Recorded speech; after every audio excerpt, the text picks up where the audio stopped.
Hi, I'm Charles Fromm, and I'm the Director of Proposal Strategy at Grant Assistant. For me, this little video has brought back a lot of memories of working under harsh deadlines on proposals and thinking, all I need is one more day, all I need is one more day. But let's be honest, the proposal development process is often less than optimal. It's usually extremely condensed as far as timeline, and something that should take a month now has to take a week. Everyone runs around like chickens with their heads cut off just to get a final draft to the donor by an arbitrary date. This can be demoralizing, and the results usually aren't great. Lots of repurposed sections, lots of editing, boilerplate. There isn't anything wrong with that per se, but this is also how mistakes get made, and this is how things end up in a proposal that shouldn't be there.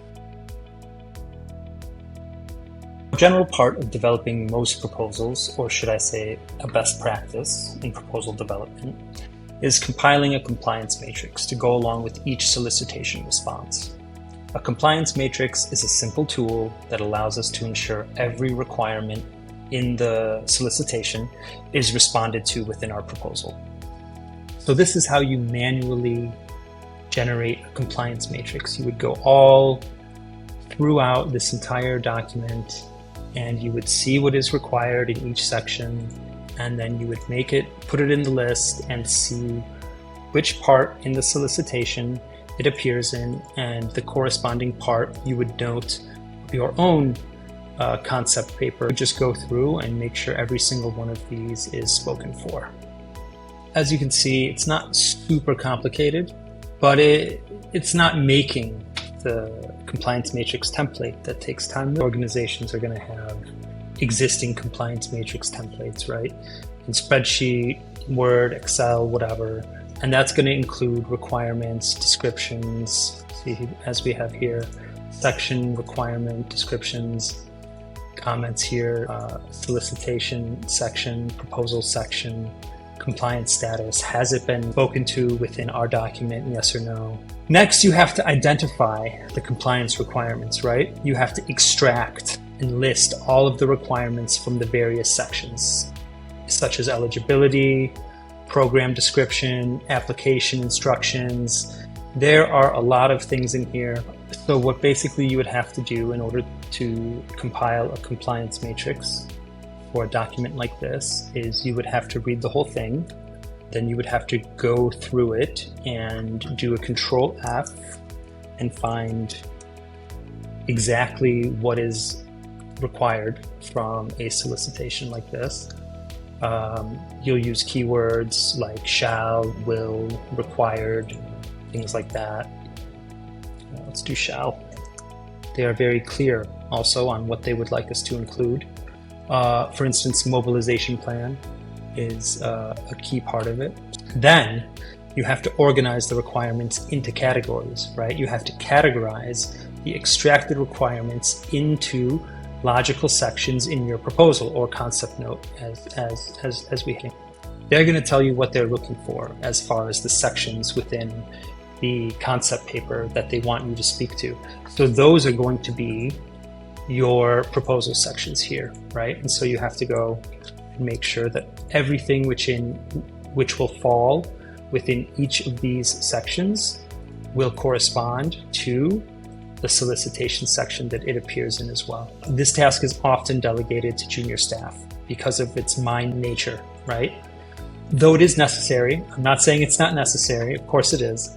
But what if we gave our junior staff some help on this? We gave them a tool that would make it easier to compile and review, and it would also give an enhanced aspect of quality assurance, making a sign-off easier as well. This lets everybody contribute something more valuable to the proposal. Now, I'm not saying that a compliance matrix by nature isn't valuable. It's extremely valuable. This is how you win a proposal, let's be honest. But there is a way to do this faster, smarter, easier.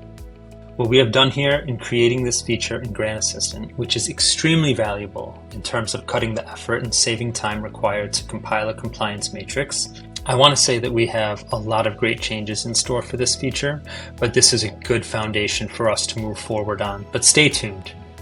But let's jump into things here. So once you are done with the sections, and you want to check over the whole proposal, you can go over to the Compliance tab right here and press it.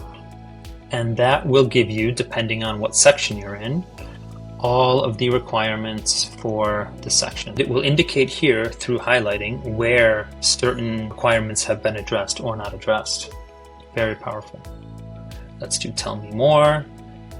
Following content in your section complies with the compliance rule, monthly and quarterly progress. Reports will highlight key achievements, challenges, and next steps. These reports will be shared with USAID and other stakeholders to ensure ongoing oversight and support compliance detail. So it shows the requirement here. It talks about where in the NOFO it actually got that requirement from. And then it talks about the section here in which the requirement is answered and fulfilled within your proposal.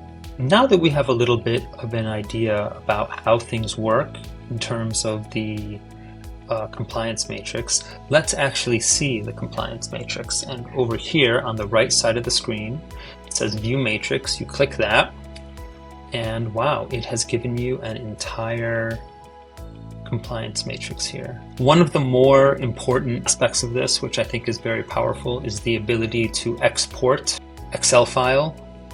It will let us adjust it. Well, I just want to fit it all onto one page. And so what it's done here is it gives a statement, which is requirements. Let's just take this one right here. Developing pharmaceutical management systems and train relevant staff. It came from program description in the NOFO. And it says here in the explanation, this is what you have to do in order to fulfill that requirement. The proposal should describe the plan for developing and implementing pharmaceutical management systems and training staff on their use. Great. It shows up in the sections of our proposal in project activities, technical approach, and key personnel. If you wanted to, you could make a traditional compliance matrix out of this very easily. You could just insert a column right here. We could name it responsible, and you could do another one right next to it, and you could call it status, and then that would give you what the components are of a traditional compliance matrix, which many people use to fulfill donor requirements on their proposals. Grant Assistant and our compliance tool will save you time and enhance your ability to boost the accuracy of your compliance matrix. Okay, thanks for watching, everyone. And let's make proposal writing smarter, faster, and more efficient. Save time, reduce stress, and win more.